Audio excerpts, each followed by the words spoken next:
যুক্তরাষ্ট্রের president Donald Trump বলেছেন, ইরানের সঙ্গে একটি সমঝোতায় উল্লেখযোগ্য অগ্রগতি হওয়ায় হরমুজ প্রণালীতে জাহাজ চলাচলে সহায়তার উদ্যোগ সাময়িকভাবে স্থগিত করা হবে।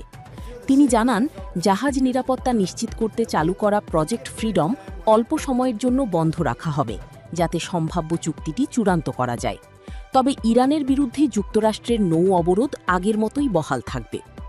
এর আগে মার্কিন পররাষ্ট্রমন্ত্রী মার্কো রুবিও বলেন, সোমবার থেকে উপসাগরে আটকে থাকা তেলবাহী জাহাজগুলোকে নিরাপদে বের করে আনার জন্য এই অভিযান শুরু হয়েছিল।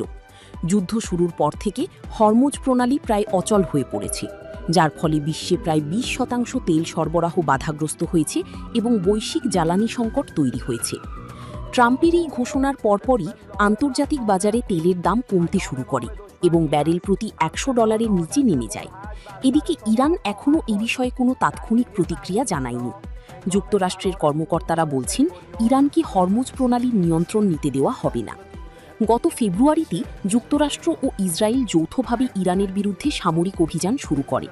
পরে একটি অস্থায়ী যুদ্ধবিরতি কার্যকর হলেও উত্তেজনা এখনও পুরোপুরি কমেনি।